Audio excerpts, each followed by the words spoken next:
పేతురు రాసిన మొదటి పత్రిక 3వ అధ్యాయము 13వ వచనం నుండి చివరి వరకు చదువుదాం. ఆయన కూడా అన్యాయముగా శ్రమను అనుభవించాడు.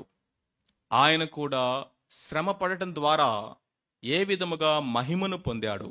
సో ఇక్కడ మనం ఏం చూస్తున్నామంటే, మీరు మంచి విషయంలో ఆసక్తి గలవారైతే మీకు హాని చేయవాడెవడు? నిజమే, ఈ లోకములో వ్యతిరేకత అనేది ఎంతో ఉన్నది. క్రైస్తవ్యం అనగానే వీరు పరాయి దేశము నుండి వచ్చినటువంటి మతాన్ని ఇక్కడ అవలంబిస్తున్నారు అనేటువంటి ఒక అవగాహన ఉంది. క్రైస్తవ్యం అనగానే వీళ్ళు మత మార్పిడులు చేస్తారు అనేటటువంటి ఒక అవగాహన, ఒక అది ఆలోచన ప్రచారంలో ఉంటా ఉంది. క్రైస్తవులు అనగానే సహజమైనటువంటి భక్తికి విరుద్ధమైనటువంటి అనేక పనులు వీళ్ళు చేస్తారు అనేటటువంటి ఒక రాంగ్ అండర్స్టాండింగ్ లోకంలో ఉంటూ ఉంది.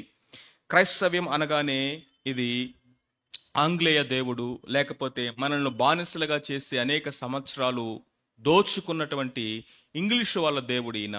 కాబట్టి వాళ్ళ దేవుణ్ణి వీళ్ళు ఆరాధించడం అనేది భారతదేశంలో ఉన్నటువంటి పేట్రియాటిజం అని పేరు పెట్టుకున్నటువంటి అనేక మందికి అది మింగుడు పడట్లేదు. ఈ విధంగా చూసినట్లయితే అప్పుడే కాదు, ఇప్పుడు కూడా క్రైస్తవ్యము అన్నప్పుడు దాని మీద అనేకమైన వ్యతిరేకత, లేకపోతే దుష్ప్రచారము, అంతేకాకుండా ఒక రకమైనటువంటి శ్రమ, హింస అనేది ఈ 2000 సంవత్సరాల నుండి సంఘం మీద కొనసాగుతూనే ఉంది. Persecution is not a strange thing to the church. It has been part of the church from 2000 years. అయితే ఇక్కడ ఏమంటున్నాడంటే, మీరు మీ సత్ప్రవర్తన, మీ సత్క్రియల విషయంలో రాజీ పడకూడదు. అంటే పరిస్థితులు అన్ని అనుకూలంగా ఉన్నప్పుడు మనం భక్తిగా జీవించి, పరిస్థితులు వ్యతిరేకంగా ఉన్నప్పుడు కానీ, లేకపోతే మన గురించినటువంటి సంఘాన్ని గురించి, క్రైస్తవ్యం గురించినటువంటి ఒక వ్యతిరేకమైనటువంటి పవనాలు వీస్తా ఉన్నప్పుడు నువ్వు ఆ గాలితో పాటు కొట్టుకొని పోవద్దు. ఆ యొక్క ఉరవడిలో నువ్వు కూడా వెళ్ళిపోయి నీ జీవితం యొక్క కమిట్మెంట్స్ ఆ కాంటెక్స్లో ఇప్పుడు ఏం చెప్తున్నాడంటే, డూ గుడ్ వర్క్స్. ఎందుకని? అసలు ఆయన మనం రక్షించుకున్నటువంటి ఉద్దేశం ఏంటి? మనము మన యొక్క సత్క్రియల బట్టి మనం రక్షించబడలేదు, కానీ సత్క్రియల కొరకు రక్షించబడ్డాం. We're not saved by good works, but we're saved for good works. For good works. ఆయన ముందుగా సిద్ధపరిచిన సత్క్రియలను చేయుటకు మీరు ఆయన చేసిన చేతి పని అయి ఉన్నారు అని ఎఫెస్సి పత్రికలో మనం చూస్తూ ఉన్నాం. అంతేకాకుండా కొండ మీద ప్రసంగం కూడా ప్రభు చెప్పారు ఏంటంటే, మనుషులు మీ సత్క్రియలను చూచి పరలోకమందున్నటువంటి మీ తండ్రిని మహిమపరచినట్లు వారి ఎదుట మీ వెలుగును ప్రకాశింపనీయుడి. Let your light so shine that they may glorify your Father thou art in heaven. పరలోకమందున్నటువంటి మీ తండ్రిని వారు మహిమపరచాలి అంటే వారు సత్ మాటలను బట్టి కాదు, సత్ వార్తను బట్టి కూడా కాదు, సత్ ప్రవర్తనను బట్టి. మీ క్రియలు మంచి క్రియలు. సో కాబట్టి ఎక్కడ పేరు గడించినటువంటి ఒక మార్క్ని హిస్టరీలో, చరిత్రలో సెట్ చేసిందంటే మంచి క్రియలు. చదువులు లేనటువంటి ప్రాంతాల్లో, దినాల్లో చదువులు చెప్పడానికి, చదువుకోవడానికి స్కూల్స్ని ఏర్పాటు చేస్తున్న ప్రభావితమైనటువంటి మిషనరీస్ కానీ, లేకపోతే సంఘము ద్వారా జరిగిన పరిచర్య, ఎడ్యుకేషన్ కానీ, లేకపోతే మెడికల్ మినిస్ట్రీ కానీ, ఇంకా కనుక మనం చూసినట్లయితే డెస్టిట్యూట్స్, ఈ లోకంలో విడవబడినటువంటి వారు, అనాథులుగా ఉన్నటువంటి వారు, అనేక మందికి ఆశ్రయం కల్పించింది. మదర్ తెరిసా ద్వారా జరిగినటువంటి మినిస్ట్రీ కానీ, లేకపోతే సోషల్ వర్క్ ద్వారా జరుగుతున్నటువంటి కన్సర్న్స్ కానీ, భారతదేశంలో సంఘము ద్వారా, క్రైస్తవ విశ్వాసము ద్వారా జరిగినటువంటి ఆ యొక్క క్రియలను, లేకపోతే ఆ మార్పును, ప్రభావాన్ని కనుక మనం చూడాలంటే వాటిని మనం అసలు వివరించలేం. భారతదేశంలో అసలు ఆడపిల్లలు చదువుకోవడానికి అవకాశం లేని దినాల్లో విలియం కేరీ ద్వారా ఈ స్కూల్స్ని దేవుడు ఏర్పాటు చేయించాడు. అంతేకాదు భారతదేశంలో వార్తాపత్రికల్ని, భారతదేశంలో బ్యాంకింగ్ వ్యవస్థను, భారతదేశంలో వారిని చితి మీద పెట్టి తగలపెట్టేటటువంటి సతీ అనేటువంటి ఆ యొక్క వ్యవస్థను అబాలిష్ చేయడానికి దేవుడు ఎవరిని వాడుకున్నాడంటే దేవుని బిడ్డలైనటువంటి వారిని. క్రైస్తవ విశ్వాసము లిబరేట్ చేసింది, ఎన్స్లేవ్ చేయటం కాదు. The teaching of Lord Jesus Christ, యేసు క్రీస్తు ప్రభువు యొక్క బోధలు ఇదిగో సమాజంలో ఒక పునరుద్ధరణ అనేది తీసుకొచ్చింది. ఏమంటాడంటే, మీరు సత్క్రియల యందు ఆసక్తి కలవారుగా ఉండండి. ఈ ఆసక్తి తగ్గిపోకూడదు, ఈ ఆసక్తి తగ్గిపోకూడదు. ఒకసారి మేము యూపీలో ఆ యూపీ టూర్లో వెళ్తూ ఉన్నప్పుడు ఒక ప్లేస్ దగ్గరకు వచ్చేసరికి మన వెహికల్ యాక్సిడెంట్ అయింది. మీకు తెలుసా సంగతి? రాత్రి అంతా కూడా అక్కడే ఉండాల్సి వచ్చింది. ఆల్మోస్ట్ ఒక 25 మెంబర్స్ వరకు మేము రాత్రి అంతా రోడ్డు మీదే అక్కడ గడపవలసి వచ్చింది. ఎవరో తెలియదు, ఆ పక్కనే విలేజ్లో నుంచి పరిగెత్తుకుంటూ వచ్చారు. రాత్రి వచ్చారు, పరామర్శించారు, తర్వాత వెళ్ళారు. ఎర్లీ మార్నింగ్ వస్తూ వాళ్ళ కెటిల్స్లో టీ తీసుకొచ్చారు. Same people. ఆ తర్వాత ఆల్మోస్ట్ సాయంత్రం నెక్స్ట్ డే ఈవినింగ్ వరకు అయింది అవి మొత్తం రిపేర్ చేసుకోవడానికి. ఆ తర్వాత వాళ్ళు ఏం చేస్తారంటే, వాళ్ళ గ్రామంలోనికి ఇన్వైట్ చేసి ఆహారం వండి పెట్టారు. ఎవరు వీళ్ళంటే, వాళ్ళు క్రైస్తవులు కాదు, క్రైస్తవులు కాదు వాళ్ళు. మేమెవరో వాళ్ళకు తెలియదు. రోడ్డు మీద యాక్సిడెంట్ అయింది, అక్కడ పడి ఉన్నారు వీళ్ళు రాత్రి అంతా అని ఉదయం టీ తీసుకొచ్చింది వాళ్ళు. తర్వాత మరలా ఇళ్ళకు తీసుకెళ్లి భోజనాలు పెట్టి బలవంతం చేశారు తినే వరకు. ప్రియమైన వారులారా, మనము ఇంకెంత కన్సర్న్ ఉండాలి, ఇంక ఎలాంటి శ్రద్ధ చూపించాలి? చాలాసార్లు రోడ్డు మీద వెళ్తా ఉంటే ఏదో బండి తగిలి పడిపోతారు వాళ్ళు. మనం చూస్తూ ఆ యాజకుడిలాగా లేవీలాగా వెళ్తాం, కానీ కనీసం మన బండి ఆపి దిగి వాళ్ళని లేపే ప్రయత్నం కూడా మనం చేయం. మన బిజీ లైఫ్ మనకుంది, మన పనులు మనకున్నాయి, మన స్కెడ్యూల్స్ మనకున్నాయి. వెళ్తూ వెళ్తూ అయ్యో పాపం అనుకుంటాం, లేకపోతే ఎవరు లేపలేదే అని చెప్పేసి ఇతరులను నిందిస్తాము. అందరూ సెల్ ఫోన్లో షూట్ చేస్తున్నారు కానీ ఎవరు సహాయం చేయట్లేదని ఇతరులను జడ్జ్ చేస్తాము.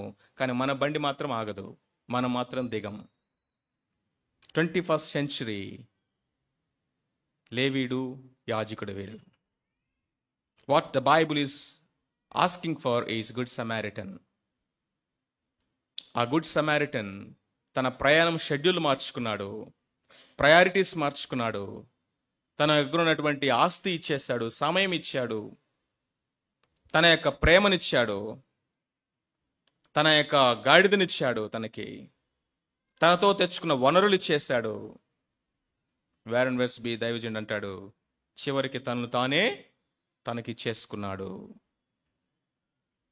సత్క్రియలయందు ఆసక్తి కలిగిన వారుగా ఉండాలి. క్రీస్తు ప్రేమను లోకానికి చూపించడానికి ఆపర్చునిటీస్గా తీసుకోవాలి. అది ఏదైనా కావచ్చు.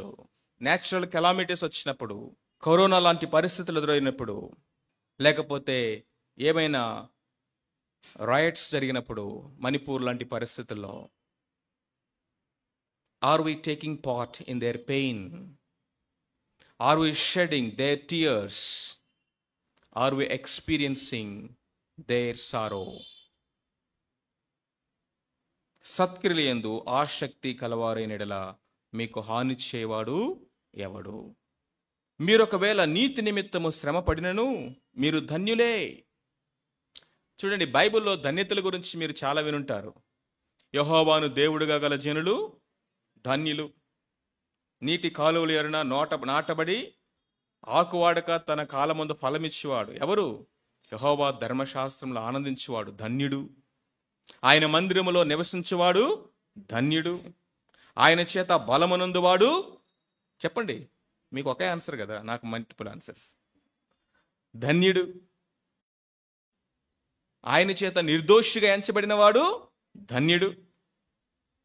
ఈ ధన్యతలన్నీ బాగున్నాయి కదా, అన్ని పాజిటివ్.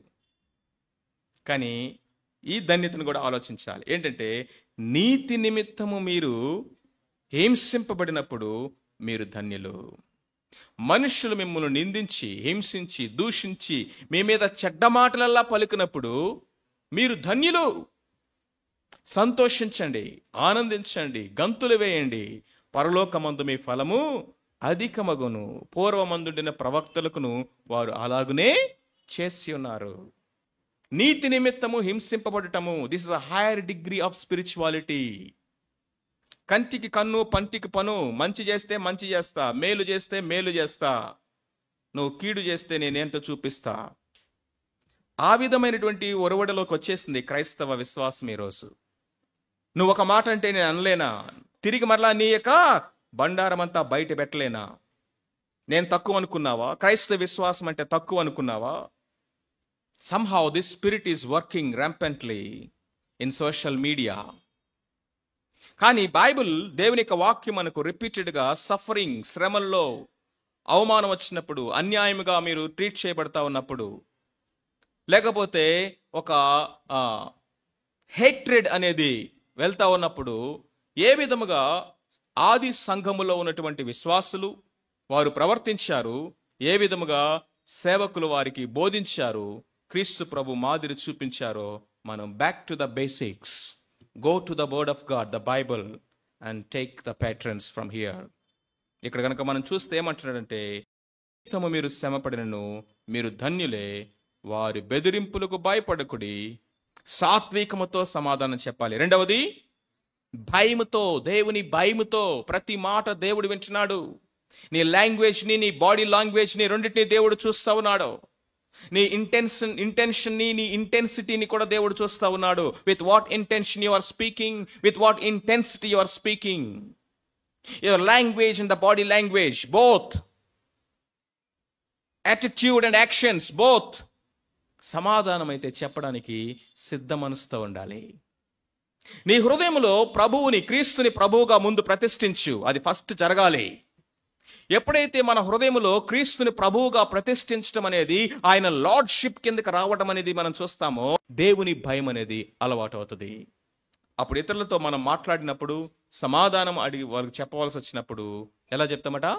సాత్వికముతోనూ భయముతోనూ సమాధానం చెప్తాం. యేసు క్రీస్తు ప్రభువారు ఎక్కడ ఎదుటి వ్యక్తిని తగ్గించి మాట్లాడలా. ఈవెన్ ఒక న్యాయాధిపతి వచ్చి యేసు క్రీస్తు ప్రభువారిని శోధించాలని ప్రశ్నలు వేశాడట.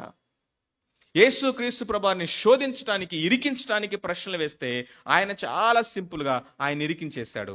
కానీ ఆయన క్యారెక్టర్ను కానీ, ఆయన యొక్క పబ్లిక్గా ఆయన హ్యూమిలియేట్ చేయటం కానీ చేయలేదు. ఒక చిన్న ఉపమానం చెప్పి ఈ ఉపమానంలో నుంచి మళ్ళీ ప్రశ్న వేశాడు.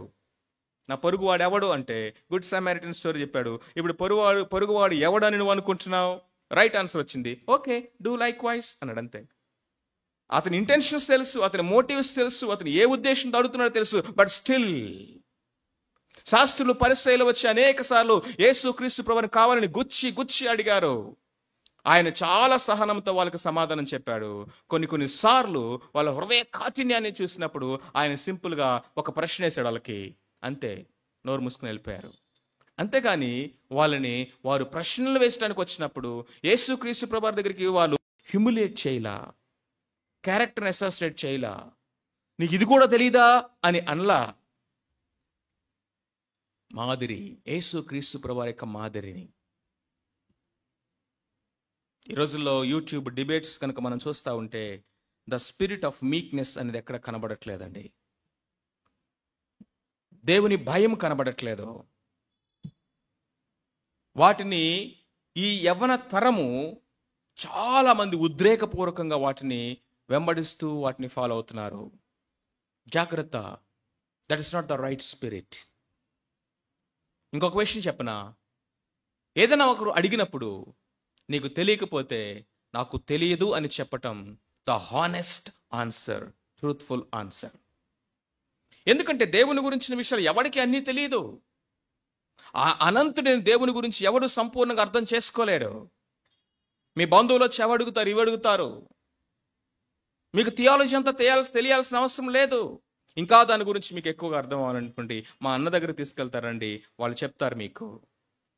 ఎంత పొలైట్గా ఉంది, ఎంత హానెస్ట్గా ఉంది. ఒక ఆయన ఐఐటి మెడ్రాస్లో స్టూడెంట్గా ఉన్నప్పుడు దేవుని గురించి చాలా విపరీతమైన ప్రశ్నలు వేస్తూ ఉండేవాడట. తన తెలివితో, జ్ఞానంతో అందరూ ఎవడు కూడా సమాధానం చెప్పలేకపోతున్నారట. ఒకసారి ఒక దైవజన్ దగ్గరికి ఆయన తీసుకెళ్లారు. ఈ యవనసు చాలా ప్రశ్నలు వేస్తా ఉన్నాడండి, ఇదిగో మిమ్మల్ని కూడా అడగాలనుకుంటున్నాడు, మీరేమన్నా చెప్తారేమని చెప్పేసి ఒక పెద్ద సేవకుడు ఆయన దగ్గర తీసుకెళ్తే ఈయన ఒక ప్రశ్న వేసాడట. ఆయన సేవకుడు చాలా దీనంగా నవ్వి, నాకు తెలియదు బాబు, తెలుసుకొని చెప్పమంటారా, కొంచెం సమయం ఇవ్వండి అన్నాడంట. ఇంటికి వెళ్ళిన తర్వాత ఆయన కూర్చొని ఆలోచించాడట, ఇంత పెద్ద సేవకుడైనా ఎన్నో ప్రసంగాలు రాశాడు, పుస్తకాలు కూడా చాలా రాశాడు. అయినా కానీ ఒక ప్రశ్న అడిగినప్పుడు నాకు తెలియదు అని ఎంత యథార్థంగా చెప్పాడు. ఇంత యథార్థత ఆయనకి ఎవరిచ్చారు అనే అన్వేషణలో దేవుణ్ణి తెలుసుకున్నాడంట ఆయన. గ్లోరీ ఎక్కువ వాళ్ళ అన్నయ్య, be honest, be truthful, be humble.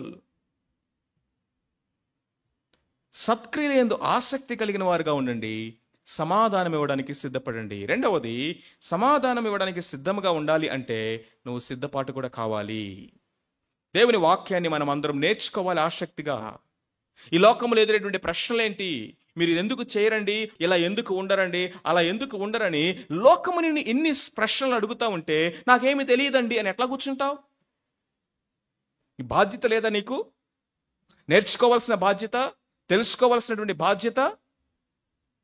ప్రతి ఒక్కరు కూడా దేవుని వాక్యములో ఉన్నటువంటి ప్రాథమికమైన సత్యాలు, మౌలికమైనటువంటి మూల సత్యాలు అందరూ తెలుసుకోవాలి, నేర్చుకోవాలి. అప్పుడు హేతు అడుగువానికి నువ్వు సాత్వికముతోను భయముతోను సమాధానం చెప్పడానికి సిద్ధ మనస్సు కలిగిన వాడుగా ఉంటావు. సో ఒక ప్రశ్న ఎవరైనా వేశారు అంటే గుర్తుపెట్టుకోండి, it is an opportunity to share the gospel. The greatest opportunity to evangelize, to share the gospel. ఏంటో తెలుసా? వాళ్ళు ప్రశ్నలు అడగటం అండి. If they ask the question, అయిపోయిందే, ఆడికి ఖచ్చితంగా సువార్త చెప్పొచ్చు. అలాంటి టైంలో ఎప్పుడు మనము ధైర్యంగా అవి చేయగలుగుతామంటే only when you are prepared. అందుకని ఇక్కడ అంటున్నాడు, సిద్ధ మనస్సు ఉండండి. ఇవి రెండూ చెప్తూ మంచి క్రియలు, సత్క్రియలు కానీ, ఇచ్చే సమాధానము కానీ ఏ మనస్సాక్షితో ఉండాలట? నిర్మలమైన మనస్సాక్షి. మనస్సాక్షి గురించి బైబిల్లో చాలా విషయాలు మనకి కనిపిస్తా ఉన్నాయి. నిర్మలమైన మనస్సాక్షి, good conscience, pure conscience, holy conscience. చూడండి, కాన్షియన్స్ అనేదట మన ఇన్నర్ జడ్జ్ అట, మన అంతరంగములో ఉన్నటువంటి ఒక న్యాయాధిపతి. ఆ ఇన్నర్ జడ్జ్ ఎవరిని జడ్జ్ చేస్తారంటే నిన్నే. మన మాటలు, మన యొక్క క్రియలు. అందుకనే సత్క్రియలు అన్నాడు, సమాధానం ఇవ్వడానికి నీ మాటలు అన్నాడు, వర్క్స్ అండ్ వర్డ్స్. ఇవి రెండూ పెట్టి అవి రెండు యొక్క అప్రూవల్ ఆర్ డిస్ప్రూవ్ అనేది ఎవరు చేస్తారు? జడ్జ్ ఎవరు చేస్తారంటే యువర్ ఓన్ కాన్షియన్స్ అంటున్నాడు. either it will accept, approve, or either it will ఏం చేస్తుందట? అక్యూజ్.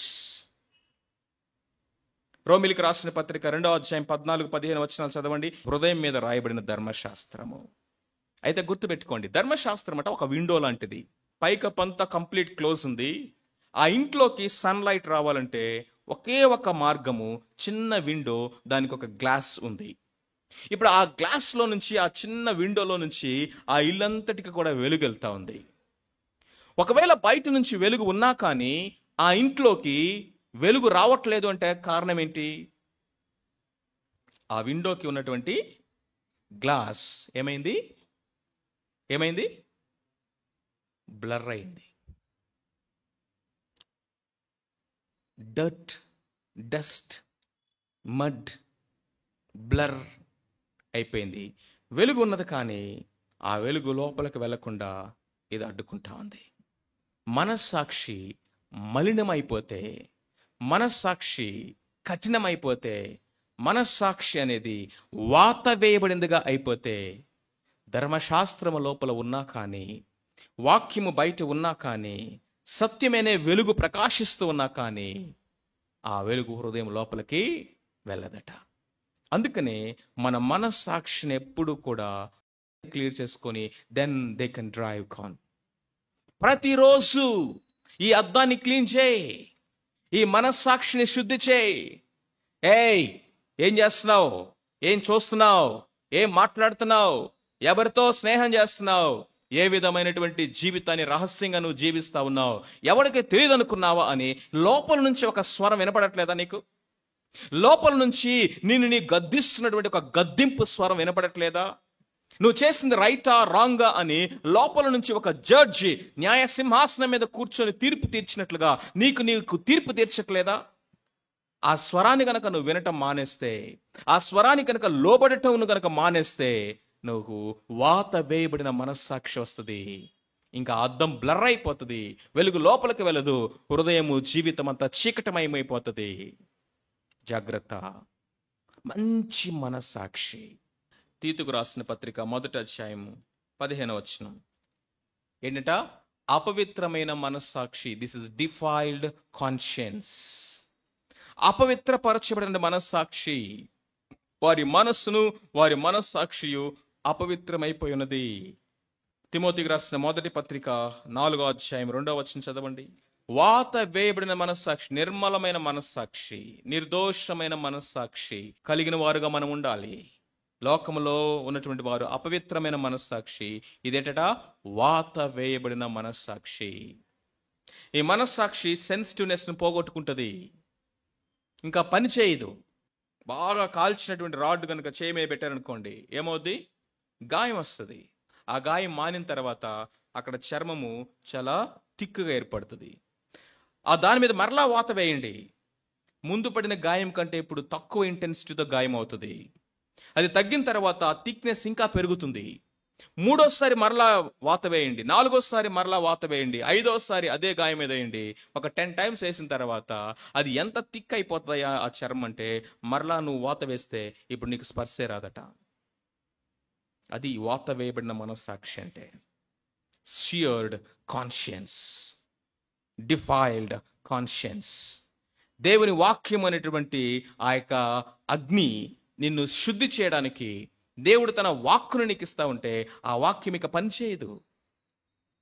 కొంతమంది కార్లు ఫ్రంట్ హెడ్ లైట్స్ చూడండి, ఆ హెడ్ లైట్స్ ఎలా అయిపోతాయంటే, ఎంత హై బీమ్ వేసినా కానీ బయటకు లైట్ రాదు. ఎందుకని? డ్రైవింగ్ తెలిసిన వాళ్ళకి తెలుస్తుంది, కార్లు ఉన్న వాళ్ళకి. ఆ అద్దము ఏమైపోయి ఉంటుందంటే, అది పాడైపోయి పాడైపోయి పాడైపోయి ఇక లైట్ బీమ్ని బయటకు రానివ్వదు. అప్పుడు ఇమ్మీడియట్గా ఏం చేస్తారు? దాని హెడ్ లైట్ యొక్క మొత్తం చేంజ్ చేసి పడేస్తారు.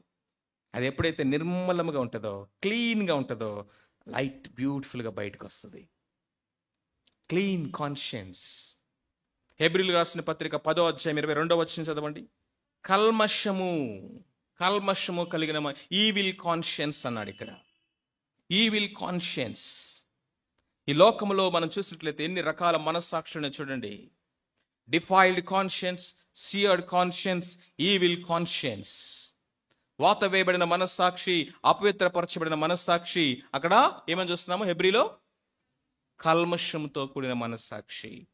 అది కాక మంచి మనస్సాక్షి, నిర్మలమైన మనస్సాక్షి, పవిత్రమైనటువంటి మనస్సాక్షి కలిగిన వారుగా మనం ఉండాలట. అప్పుడు ఏమొస్తుందో తెలుసా? పీస్, దేవుని సమాధానం అండి. మన జీవితంలో సమాధానం లేదంటే అర్థమేంటో తెలుసా? మన మనస్సాక్షి లోపల మనతోనే యుద్ధం చేస్తుంది. మన మనస్సాక్షి మనతోనే విరోధముగా పోరాడుతూ ఉంది. మన మనస్సాక్షి మనలో అపరాధ భావాన్ని తీసుకొస్తా ఉంది. If you are filled with guilt, no peace, no peace. Face is the index of the heart. Face is the index of the heart. ముఖము చూస్తేనే అర్థమైపోతుంది. తప్పు చేసిన వారి యొక్క ముఖములో భయం, తప్పు చేసిన వారి యొక్క ముఖములో సిగ్గు, తప్పు చేసినటువంటి వారి యొక్క ముఖములో అపరాధ భావం. ఇవి 3 కూడా మొట్టమొదట ఎవరి ముఖంలో కనపడ్డాయి? ఆదాము హవ్వల ముఖం. Fear, guilt, shame. వెళ్ళాడు, పారిపోయి దాక్కున్నారు. ఎవరు చెప్పారు అది వాళ్ళకి తప్పని? మనస్సాక్షి. You cannot run away from your own conscience. And the effect of that is seen clearly on your face.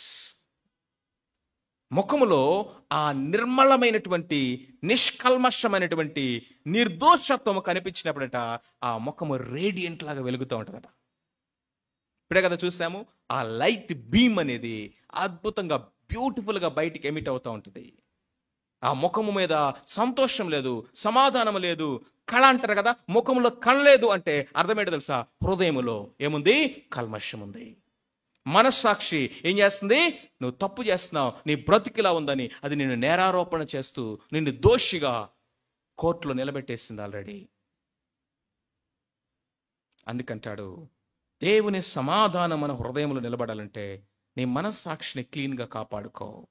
ఎవరు చూడట్లేదు కదా అనుకోవద్దు, ఎవరు నాకు చెప్పలేదు కదా అనుకోవద్దు, ఎవరు నాకు చెప్పలేరు అని గర్వించొద్దు. కొంతమంది ఎవరిని అసలు మాట్లాడినెవరు. భార్య అయితే కాస్త నోరు మూసుకొని కూర్చోవలసిందే, ఇంట్లో నోరు తెరవనివ్వరు వాళ్ళు. కొంతమంది భర్తలు నోరు తెరవనివ్వరు వీళ్ళు. ఎవరు చెప్పినా వినరు. అదేదో ఒక రకమైనటువంటి హీరోయిజాన్ని ప్రవర్తిస్తూ ఉంటారు. ఎవరి మాట వినకుండా ఉండటం ఒక హీరోయిజం అనుకుంటారు వీళ్ళు. కానీ గుర్తుపెట్టుకో, మన మనస్సాక్షి రేపొద్దున మొత్తం రిపోర్ట్ ఇస్తుందంట దేవునికి.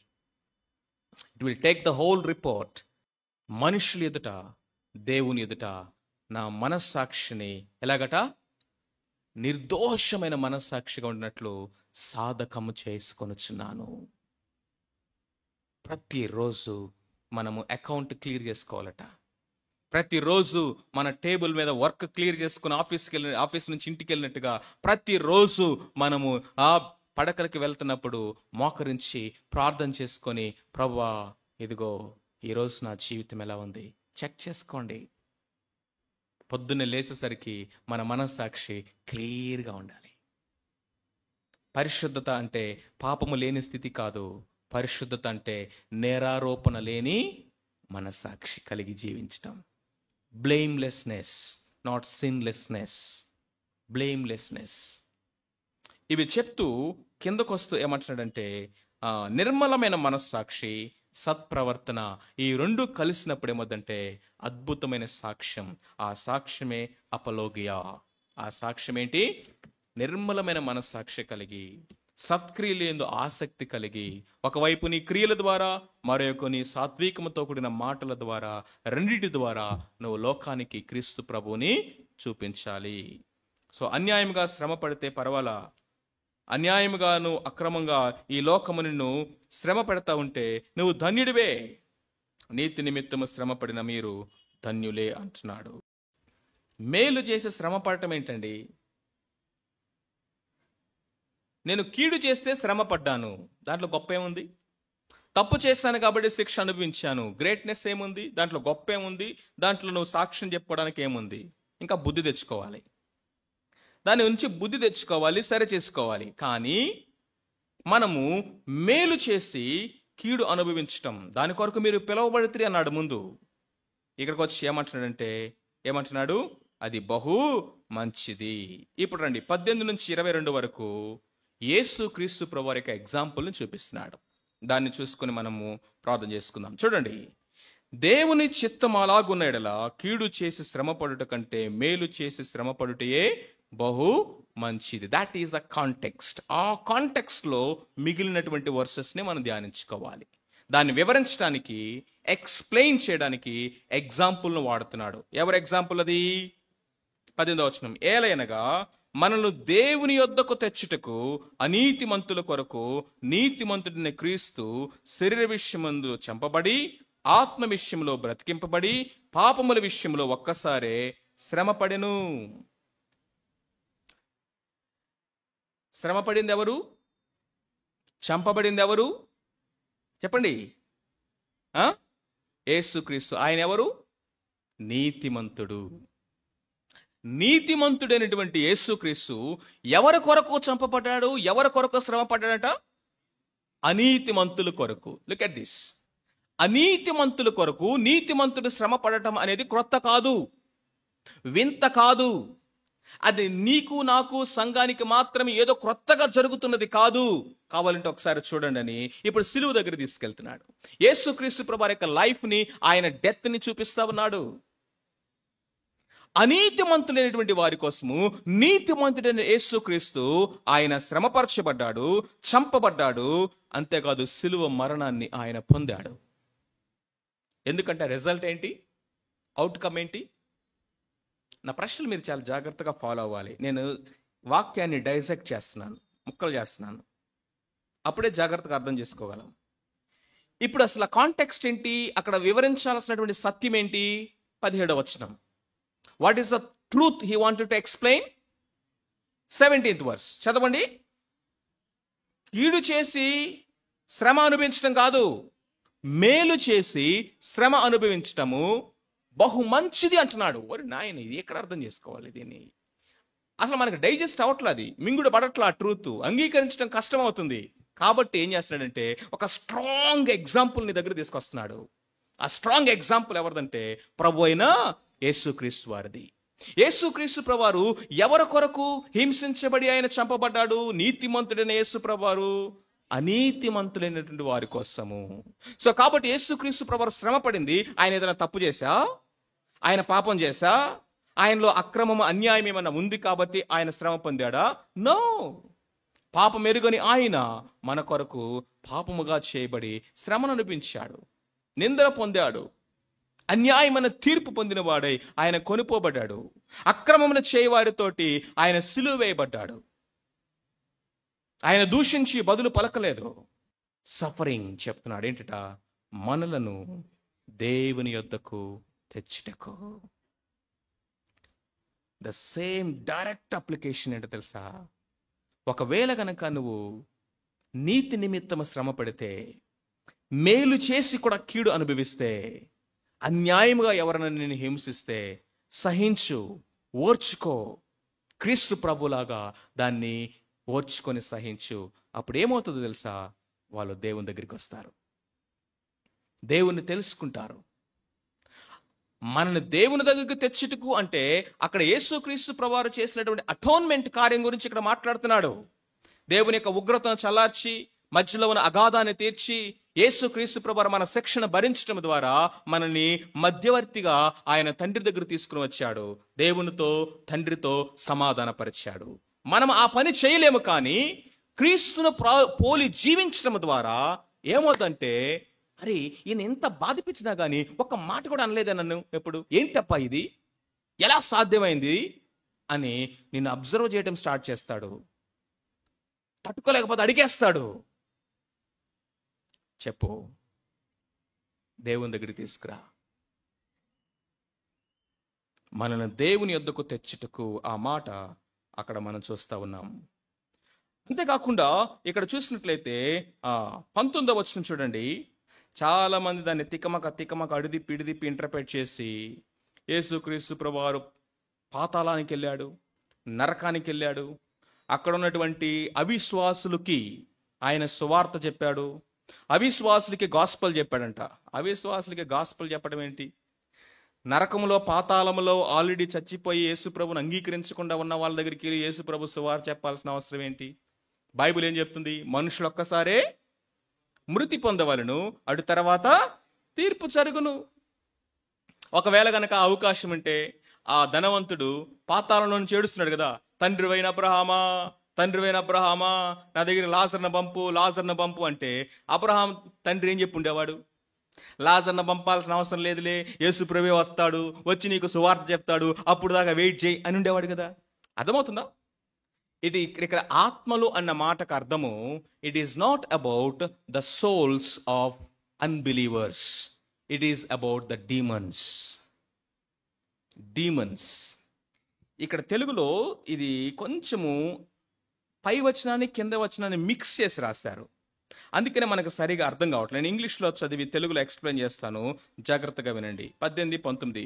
For Christ also suffered once for since, the righteous for the unrighteous, that he might bring us to God, being put to death in the flesh, but made alive in the spirit, in which he went and proclaimed to the spirits in prison. శరీరములో శ్రమపడి ఆయన ఆత్మరూపిగా తిరిగి లేచి అని continue చేస్తూ ఏమన్నాడు? he went into the souls that are in prison and proclaimed అన్నాడు. ఆ తర్వాత నోవాహు యొక్క వాడు గురించి, నోవాహు యొక్క ప్రకటన గురించి కింద చక్కగా రాసుకుంటూ వచ్చాడు. తెలుగులో ఏం చేశాడంటే నోవాహు ఓడ సిద్ధపరుచున్న దినముల్లో అని చెప్పి మళ్ళీ యేసుక్రీస్తు ప్రభువారు ఆత్మల దగ్గరికి వెళ్ళి ప్రకటించాడు అన్నప్పుడు నోవాహు దగ్గర ఏంటి, యేసు ప్రభు ఏంటి, ఆ సోల్స్కి ప్రకటించడం ఏంటి, అంతా కన్ఫ్యూజ్ అయిపోయింది, బుర్రపాడైపోయింది. ఇంగ్లీష్లో చదివితే చాలా క్లియర్గా ఉంది. పైన యేసుక్రీస్తు ప్రభువారు చేసినటువంటి పని జాగ్రత్తగా వినండి. సింప్లిఫైడ్ ఫామ్లో చెప్పి నేను ముగించేస్తాను. యేసుక్రీస్తు ప్రభువారి యొక్క సిలువ మరణానికి, ఆయన పునరుద్ధానానికి, it's between the death and resurrection of Jesus Christ. ఏం జరిగిందంటే యేసు క్రీస్తు ప్రభువారట ఎక్కడికి వెళ్ళాడంటే, ఎక్కడికి వెళ్ళాడు? పాతాళములో, బిలములో బంధించబడినటువంటి దురాత్మల దగ్గరికి వెళ్ళాడట. ఎందుకు వెళ్ళాడంటే వాటికి సువార్త ప్రకటించడానికి కాదు. మళ్ళీ it is not about the gospel, the proclamation is the herald అన్నాడు. అంటే యేసు క్రీస్తు ప్రభువారి యొక్క విజయమును, జయమును అక్కడ ఆయన డిక్లేర్ చేయడానికి వెళ్ళాడు. ఎందుకంటే అది అనీతిమంతుల కొరకు నీతిమంతుడైనటువంటి యేసు క్రీస్తు ప్రభువారు శ్రమపడటం అనేది అనేక మందిని దేవుని దగ్గరికి తీసుకొని రావటం మాత్రమే జరగలేదట. సమస్తమైనటువంటి దుష్టత్వానికి, పాపానికి, అవినీతికి, ఈవిలికి కర్త అయినటువంటి అపవాది వాడి యొక్క దూతల దగ్గరికి వెళ్ళి ద వే టు విక్టరీ, జయమునకు, విజయానికి మార్గం ఏంటంటే ఒక వ్యక్తి నాకు శ్రమ పెట్టినప్పుడు మరలా శ్రమ పెట్టడం కాదు, కొట్టిన వాడిని మరలా కొట్టడం కాదు, తిట్టిన వాడిని మరలా తిట్టడం కాదు, పంటికి పన్ను కంటికి కన్ను కాదు. అనీతిమంతులైనటువంటి వారికి కొరకు నీతిమంతుడైనటువంటి వాడు శ్రమ పడటము ద్వారా ఏమొస్తాయంటే అల్టిమేట్గా జయము, విక్టరీ వస్తుంది, దేవునికి మహిమ వస్తుంది. కొలెస్సీలకు రాసిన పత్రిక 2వ అధ్యాయము 14-15 వచనాలు. అక్కడ ఆగండి. ఇక్కడ వరకు ఏం జరిగింది చెప్పండి. దీని మొత్తాన్ని ఒక్క ముక్కలో చెప్పాలంటే ఇది ఏ కార్యము? శిలువ మరణ కార్యము. అది దాని యొక్క ఇప్పుడు వరకు ఏం చేస్తామంటే యేసుక్రీస్తు ప్రభువు శిలువ మీద మన కొరకు మరణించడం ద్వారా ఇప్పుడు ఏం జరిగిందో చదవండి. ఇది పాయింట్. ఆయన ప్రధానులను, అధికారులను నిరాయుధులుగా చేసి శిలువ చేత జయోత్సాహముతో వారిని పట్టి తెచ్చి బాహాటముగా వేడుకకు కనపరచెను. ఇది విజయోత్సాహము. యేసు క్రీస్తు ప్రభువారట ఇది ఏ ఏంజల్స్ గురించి, ఏ పడిపోయిన దూతల గురించి మాట్లాడుతున్నాడంటే ఇప్పుడు నోవాహును కనెక్ట్ చేశాడు. నోవాహు దినాల్లో ఉన్నటువంటి భూమి మీద ఉన్నటువంటి పరిస్థితి ఏంటంటే భూమి బలాత్కారులతో నింపబడి ఉన్నది. దేవుడట కొన్ని దురాత్మలని ఆయన బంధించేశాడట బెలములో. జరిగినటువంటి భయంకరమైనటువంటి పాపము, అపవిత్రత, బలాత్కారము ఇక ఆయన తట్టుకోలేనటువంటి, సహించి ఓర్చుకోలేనంత భయంకరమైన పాపాన్ని భూమి మీద చేసే అంత భయంకరమైన దురాత్మలవి. వాటిని ఏం చేశాడంటే బెలములో బంధించేశాడట.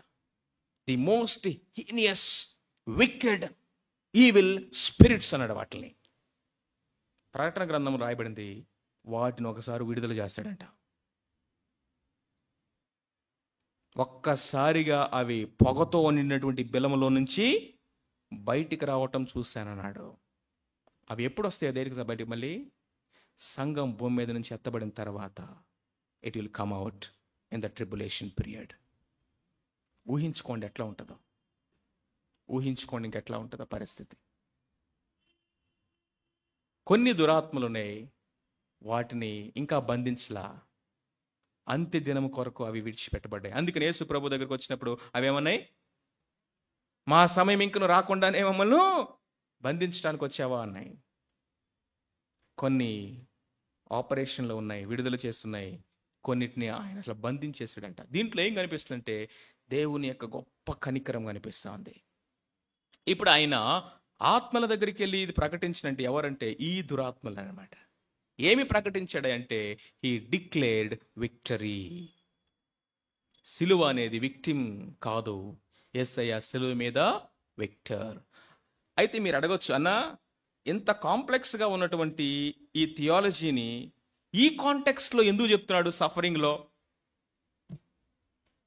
అది ఇంపార్టెంట్ క్వశ్చన్. ఇక్కడ సఫరింగ్ గురించి కదా. ఈ సఫరింగ్ అనేది ఓర్చుకోమంటున్నాడు, శ్రమ పడమంటున్నాడు. అన్రైచియస్గా నీ మీద మనుషులు వచ్చినప్పుడు నువ్వు నీతిగా ఉండి కూడా నువ్వు శ్రమ పడమంటున్నాడు. ఇంత కాంప్లెక్స్ థింగ్ని ఇక్కడ ఎందుకు చెప్తున్నాడు అంటే యేసు క్రీస్తు ప్రభువుని ఇక్కడ మాదిరిగా చూపిస్తూ, నోవాహు యొక్క పరిచర్యను మాదిరిగా చూపిస్తూ ఏమంటున్నాడంటే ఇదిగో ఆ రోజు జలప్రళయం అనేటువంటి భయంకరమైనటువంటి తీర్పు వారి మీదకి వచ్చినప్పుడు నోవాహు, నీతిమంతుడైనటువంటి నోవాహు, దేవునితో నడిచిన నోవాహు ఏమనుభవించాడు? శ్రమ అనుభవించాడు. యేసుక్రీస్తును మాదిరిగా చూపించాడు, నోవాహును మాదిరిగా చూపించాడు. వీళ్ళిద్దరిని మాదిరిగా చూపించి ఈరోజు సంఘానికి ఏం చెప్తున్నాడు తెలుసా? ఆ రోజు నోవాహు రక్షించబడింది ఎందుకో తెలుసా? దేవుని మాటకు విధేయత చూపించాడు. In the midst of suffering, శ్రమల్లో కూడా, అవమానంలో కూడా భయంకరంగా హింసించుంటారు, భయంకరంగా నిందించుంటారు, దూషించుంటారు. నోవాహు పిచ్చి పట్టిందని ఉంటాడు. మీకు చాలాసార్లు చెప్పాను కదా, ఎన్ని సంవత్సరాలు ప్రకటించాడండి నోవాహు? 120 సంవత్సరాలు. 120 సంవత్సరాలు ప్రకటించారంటే అర్థమేంటో తెలుసా? ఇప్పుడు మన మేరీ జోన్స్ వయసులో ఉన్నప్పుడు నోవాహు ప్రకటన స్టార్ట్ చేశాడు అనుకోండి. ఇప్పుడు 120 సంవత్సరాలు వచ్చిన తర్వాత ఆ వయసు ఎంత అవుద్ది? దగ్గర 130 సంవత్సరాలు అవుతుంది. ఆ 130 సంవత్సరాల వయసులో నోవాహు తాత దగ్గరికి వెళ్ళి, తాత నేను సండే స్కూల్ వయసు దగ్గర నుంచి చెప్తున్నావు ఇదే స్టోరీ. ఇప్పుడు నా వయసు ఎంత? నాకు మనవలో మునిమనలు కూడా పుట్టారు, నువ్వు మాత్రం అదే చెప్తున్నావు, మా చెవుల్లో క్యాలీఫ్లవర్ పెడుతున్నావు. పిచ్చి పట్టింది నోవాహు తాతకి. ఎర్రోడు, పిచ్చోడు, ఇన్ని వందల సంవత్సరాల నుంచి ఏదో వాగుతున్నాడు. ఏదో అయిపోద్దంట.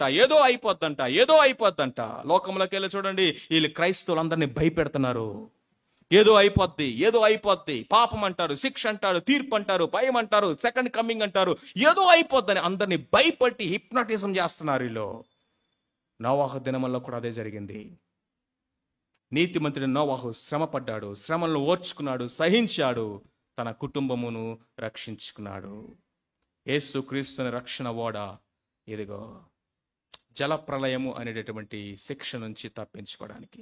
The water symbolises not for salvation, the water symbolises the judgement here. Telugu భాష ఇక్కడ కూడా ఒక పొరపాటు ఉంది, అది చూపించి నేను ప్రార్థన. 21, దానికి సాదృశ్యమైన బాప్తిస్మము ఇప్పుడు మిమ్మును కాదు. 20 వచనం చివరి భాగం, ఆయన ఆత్మస్వరూపుగా వెళ్ళి వారికి ప్రకటించెను, ఆ ఓడలో కొందరు అనగా 8 మంది నీటి ద్వారా రక్షణ పొందిరి కాదు. కరెక్ట్ ట్రాన్స్లేషన్ ఏంటో తెలుసా? నీటి నుండి రక్షణ పొందిరి అని రాయాలి. అది కరెక్ట్ ట్రాన్స్లేషన్. నీటి నుండి అంటే ఏంటి? జల ప్రళయం అనే తీర్పు నుండి, జడ్జిమెంట్ నుండి, ఉగ్రత నుండి ఏం చేయబడ్డారట? రక్షించబడ్డారు. అగైన్ ఇక్కడ బాప్తిస్మం నిన్ను రక్షిస్తుంది అనేది కాదు మ్యాటర్. ఇక్కడ నీటి బాప్తిస్మం నిన్ను రక్షిస్తుంది అనేది కాదు. ఇక్కడ ఆయన చెప్తా ఉంది, నోవాహు యొక్క ఓడను, అక్కడ ఉన్నటువంటి నీళ్లు అనేటటువంటి దేవుని భయంకరమైన తీర్పును తీసుకొస్తూ ఆ ఓడలోకి వెళితే తప్ప ఈ భయంకరమైన తీర్పు నుంచి నువ్వు రక్షించబడవు.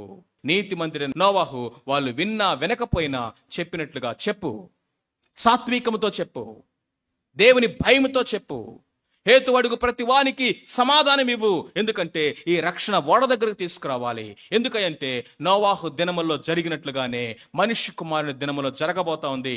మనుషులు అంతా లోకము నెమ్మదిగా ఉందనుకున్న దినంలో హఠాత్తుగా ఏమొస్తుందట? జలప్రళయం వచ్చినట్లుగా అనేక మంది నువ్వు తప్పించాలంటే నువ్వు అన్యాయముగా శ్రమ పొందాలి, క్రీస్తులాగా సహించాలి, నోవాహులాగా ఏం చేయాలి? ప్రకటించాలి. Bring people to God. 2 విషయాలు, సత్క్రియలందు ఆసక్తి కలిగి ఉండండి, సమాధానం చెప్పడానికి సిద్ధ మనసు కలిగి ఉండండి. ఇవి 2 కూడా నిర్మలమైన మనస్సాక్షితో చేయండి. యేసుక్రీస్తు ప్రభువుని చూపించాడు, నోవాహును చూపించాడు. ఇప్పుడు సంఘాన్ని ఏమంటున్నాడు తెలుసా? వాళ్ళని చూసి నేర్చుకోండి. అన్యాయముగా శ్రమ పడటం కొత్త కాదు. గింజుకోవద్దు, అరవద్దు, కేకలేయద్దు, పంచాయతీలు పెట్టద్దు, కోర్టులకు వెళ్ళొద్దు. క్రీస్తు కొరకు నువ్వు ఏదో వదులుకున్నా అన్నిటికంటే గొప్పది సమాధానం. దాన్ని పోగొట్టుకోబాకండి, దాన్ని పోగొట్టుకోవద్దు. నీ మనస్సాక్షినికి విరోధముగా నేరారోపణ చేయకుండా చూసుకో. క్రీస్తు ప్రభు ఒక మాదిరిని సంఘము అనుకరించాలి. దయచేసి తల్ల ఉంచండి, ప్రార్థన చేసుకుందాం.